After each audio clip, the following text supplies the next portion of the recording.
ఓం శ్రీ గురుభ్యో నమ. శ్రీ మహాగణాధిపతయ నమ. శ్రీమాత్రే నమ. జనక మహారాజు అడిగినటువంటి ప్రశ్నలకి సంతోషిస్తూ వశిష్ఠ మహాముని కార్తీక మాసంలో చేయవలసినటువంటి విధులు, దానివల్ల వచ్చేటటువంటి ఫలాలు, వాటన్నింటినీ సోదాహరణంగా వివరిస్తున్నాడు. అంటే ఇది ఇలా వస్తుంది అని చెప్తే దానికి ఒక ఆధారం ఉండాలి కదా, ఒక ఉదాహరణ చెప్పాలి కదా నమ్మడానికి.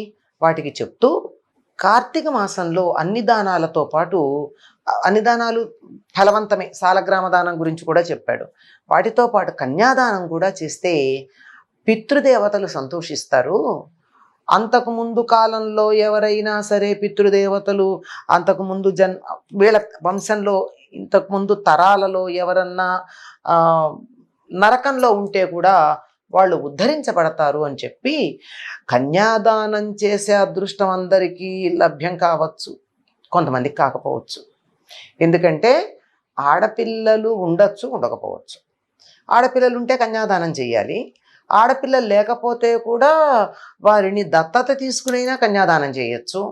దానికి కూడా అవకాశం లేకపోతే ఎవరైనా ఒక బీదవాళ్ళు తమ పిల్లలకు ఉపనయనం చేస్తుంటే ఉపనయనం చేసినా మంచి ఫలితం ఉంటుంది. ఉపనయనానికి కావాల్సినంతటి ఖర్చు నేను పెట్టుకోలేను అని అనిపిస్తే అందులో కొంత భాగం అన్నా మనం అందులో భాగస్వామ్యం వహించవచ్చు. అంటే ఉపనయనం చేయడానికి అయ్యేటటువంటి ఖర్చులో కొంత సొమ్మన్నా పెట్టుకోవచ్చు. దీనివల్ల ఫలితం ఉంటుంది అనడానికి ఒక గొప్ప నిదర్శనం ఉంది అని చెప్పి వశిష్ఠ మహర్షి చెప్తున్నాడు. ఇది ద్వాపర యుగానికి చెందినటువంటి ఇతివృత్తం. చూడండి, ప్రాంతాలలో తేడా ఉండడమే కాదు, కాలాలలో కూడా ఎన్ని తేడాలు ఉన్నాయో.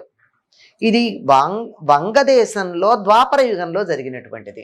ఒకటేమో కృతయుగం కథ చెప్పుకుంటున్నాం, ఒకటేమో ఇక్కడ ద్వాపర యుగంలో జరిగినటువంటి ఇతివృత్తం.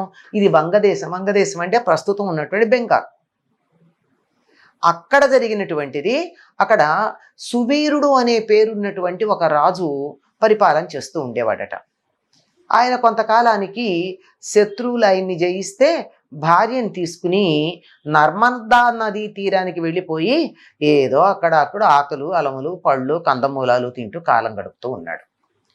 అక్కడుండగా ఆయనకు ఒక కుమార్తె జన్మించింది. మొత్తానికి ఆ పిల్ల చాలా అందంగా ఉంది. ఏం చేస్తా, అది ఉన్న జన్యువులు ఎట్లాంటివి, తల్లిదండ్రుల నుండి వచ్చినటువంటిది అనుకుంటా సౌందర్యం. ఆ అమ్మాయి కొంతకాలానికి యవ్వనవతి అయింది. యవ్వనవతి చాలా అందంగా ఉంది. ఆ ప్రాంతంలో ఉన్న ఒక వానప్రస్థుడికి కుమారుడుగా ఉన్న ఒక మునికుమారుడు ఈమెను చూచి ఇష్టపడి వివాహం చేసుకుంటానన్నాడు. చేసుకుంటానంటే ఈ సువీరుడు క్షత్రియుడు కదా, కొంచెం ప్రతిదీ కూడా రజోగుణం ఉంటుంది. ఉండి నేను రాజుని, నా బిడ్డ రాజకుమార్తె, నా దగ్గర ఏమీ ధనం లేదు, చాలా ధనహీనుండై ఉన్నాను, నా కుమార్తెను నువ్వు వివాహం చేసుకోవాలంటే నాకు ఏదో కొంత సొమ్ము చెల్లించాలి అన్నాడు. చూడండి, ఇలాంటి కోరిక కోరచ్చా? కోరాడు. ఆయన ఏం చేశాడు, ఆ అమ్మాయి యొక్క సౌందర్యానికి ఆకర్షించబడి అక్కడే నదీ తీరంలో కుబేరుడు గురించి తపస్సు చేసి ఆయన నుండి ఒక ధనపాత్ర పొంది ఆ ధనపాత్రని ఇతడికి ఇచ్చి ఆ అమ్మాయితో వివాహం అవంగానే తన తల్లిదండ్రుల దగ్గరికి వెళ్ళి ఇదిగో మీకు కోడల్ని తెచ్చాను అన్నాడు. అవడానికి క్షత్రియ కన్య అయినా పుట్టింది అరణ్యంలోనే, అక్కడ వాతావరణంలోనే పెరిగింది. చాలా వాళ్ళు సుఖంగా జీవితం గడుపుతూ ఉన్నారు. ఈయనకి మరొక కుమార్తె జన్మించింది. ఈవిడ కూడా అందంగానే ఉంది. ఈ ధనపాత్రతో బాగా తనకు కావాల్సినటువంటి సుఖాలన్నీ పొందుతూ రాజ్యము సంపాదించటము ఇట్లాంటి ఆలోచనలన్నీ వదిలేశాడు. వదిలేసి ఆ ధనంతో ఆనందంగానే ఉండి అక్కడే కొంతకాలం గడుపుతూ ఉండగా పుట్టినటువంటి ఆ కుమార్తె కూడా చాలా అందంగా ఉంది. ఈ అమ్మాయిని కూడా ఎవరన్నా ధనవంతుడికి ఇచ్చి మరింత ధనం సంపాదించుకుని సుఖంగా జీవితం గడుపుదామని ఆశపడుతూ ఉన్నాడు. అటువంటి సమయంలో ఒక సాధువు తపతీ తీరం నుండి నర్మదా తీరం వైపుకు వెడుతూ ఆ నర్మదా తీరంలోనే కదా ఈయన ఉన్నాడు. అక్కడ ఆయన్ని చూసి, ఎవరినైనా నువ్వు ఇలా చూడ్డానికి క్షత్రియుడిలాగా కనపడుతున్నావు, కానీ అరణ్యవాసం చేస్తున్నావేమిటి అని అడిగాడు. అడిగితే తన ఇతివృత్తం అంతా చెప్పాడు. చెబితే ఆయన, చాలా పొరపాటు చేశావు నాయనా నువ్వు క్షత్రియుడు అయ్యుండి అడగడం ఏంటి అసలు? మొదటి మాట అదే తప్పు. క్షత్రియుడు ఇవ్వాలి తప్ప సంపాదించుకోవాలి తప్ప అడగకూడదు. అందులోనూ ఆడపిల్లని అమ్మడం అన్నది చాలా దోషభూయిష్టమైంది. ఎవరైతే ఆడపిల్లని అమ్ముతారో వాళ్ళు అసిపత్ర వనంలో నివాసం చేయాల్సి ఉంటుంది. అసిపత్ర వనం అంటే తెలుసు కదా, శరీరం వదిలేసిన తర్వాత బాగా పదునైనటువంటి బాకులు ఇలా ఉండి దాని మీద పడేస్తారు వీళ్ళని. అంటే ఈ శరీరం వెళ్ళి ఆ కత్తుల మీద పడుతుంది. కత్తులు ఆకులుగా కలిగినటువంటి అరణ్యం అక్కడ ఉండడం జరుగుతుంది. నువ్వే కాదు, నీ పూర్వులు కూడా అటువంటి నరకయాతన అనుభవించాల్సి ఉంటుంది. ఇప్పటికే నువ్వు చాలా తప్పు పని చేసావు. నీ పెద్ద కుమార్తెని నువ్వు డబ్బు తీసుకుని ఒక వివాహం చేసావు కనుక నీకు ఇప్పటికే పాపం ఉంది. ఆ పాపం పోవాలి అంటే ఈ అమ్మాయినైనా, నీకు ధనం ఉంది కదా ప్రస్తుతం, ధనపాత్ర వల్ల బాగా బంగారు నగలతో అలంకరించి యోగ్యుడైనటువంటి వరుడికి సాలంకృత కన్యాదానం చెయ్యి, నీకు ఫలితం లభ్యమవుతుంది అన్నాడు. బాగానే ఉందండి, బతికుంటే సుఖపడాలి కానీ ఉన్నదంతా ఖర్చు పెట్టుకుని ఎవరికో ఇచ్చేసుకోవడం దేనికి? నేను అటువంటిది ఏం ఆలోచించను, నాకు అటువంటి విషయాలు అక్కర్లేదు, నేను ఆ పని చెయ్యను అని అనుకున్నాడు. అన్న తర్వాత కొద్ది కాలానికి అతడు శరీరం వదిలేశాడు. అతడు నరకంలో పడ్డాడు.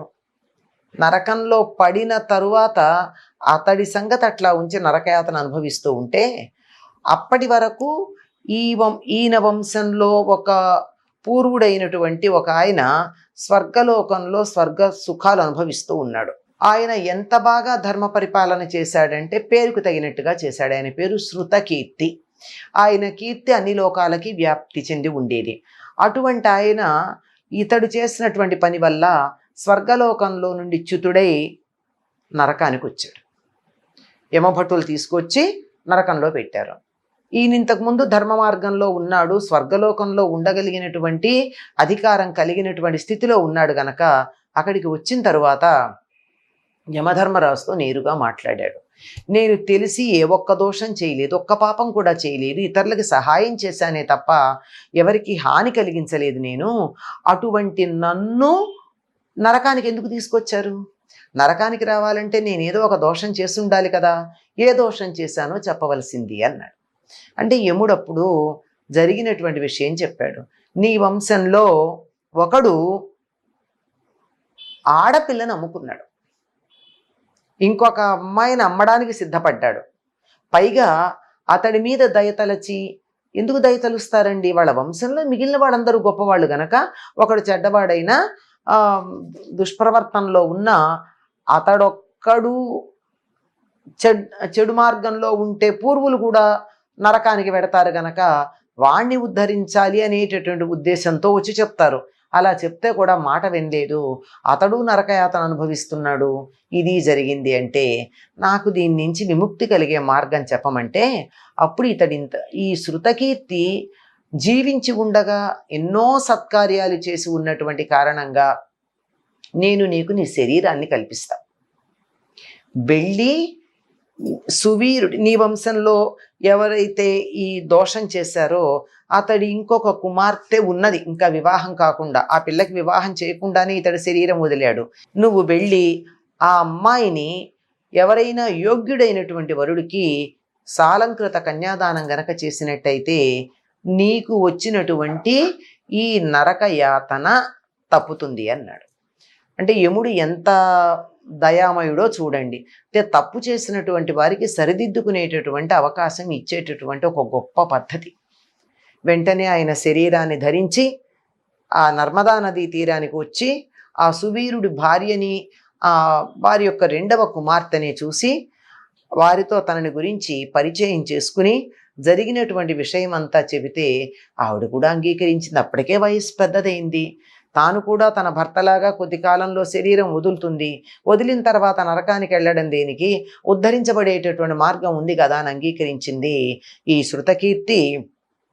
అప్పుడు ఆ సువీరుడి యొక్క రెండవ కుమార్తెకి చక్కగా వివాహం చేశాడు, తగినటువంటి వరుడికి ఇచ్చి అది కూడా కన్యాదానం చేశాడు. కన్యను అమ్ముకోల.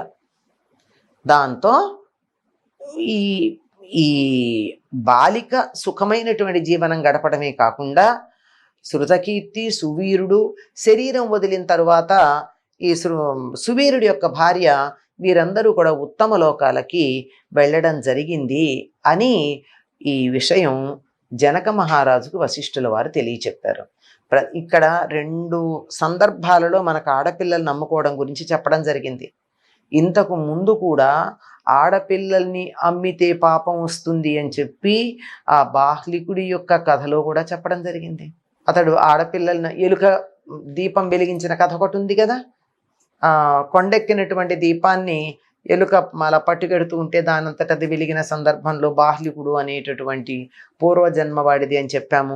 అక్కడ చెప్పింది కూడా మహాపాపంగా చెప్పబడినటువంటి వాటిల్లో ఆడపిల్లల్ని అమ్ముకోవడం. ఆడపిల్లల్ని కన్యాదానం చెయ్యాలి తప్ప అమ్ముకున్నట్టయితే అసిపత్రవనం అనబడేటటువంటి మహాఘోరమైన నరకంలో తాము ఉండడం కాదు, తమ పూర్వుల్ని కూడా ఉండేటట్టుగా చేయడం జరుగుతుంది. దాని నుండి ఉద్ధరించబడాలి అంటే ఇంకెవరైనా మన పూర్వులు ఎవరైనా ఉంటే కూడా వాళ్ళను ఉద్ధరించాలి అంటే కూడా కన్యాదానం చేయడమే దానికి తగినటువంటి పరిష్కారము. అది కూడా కార్తీక మాసం అయితే మరీ శ్రేష్టం. ఈయన చెప్పింది కూడా అదే. ఈ శృతకీర్తికి ఈ వ్యవహారం అంతా ఆ యమధర్మరాజు చెప్పింది కార్తీక మాసంలో. అందువల్ల ఆ కార్తీక మాసం వెళ్లకుండానే కన్యాదానం చేసి తాను ఉద్ధరించబడ్డాడు. తన వంశంలో తరువాతి వాడు ఎవరి వల్ల అయితే తాను పతనమయ్యాడో అటువంటి వాడిని కూడా ఉద్ధరించడం జరిగింది. కనుక కార్తీక మాసంలో ఏది చేసినా ఫలితం ఉంటుంది అన్నప్పుడు కన్యాదానానికి ఇంతటి అద్భుతమైన ఫలితం ఉంది అని చెప్పి జనక మహారాజుకి వశిష్ఠుల వారు వివరించి చెప్పడం జరిగింది. స్వస్తి.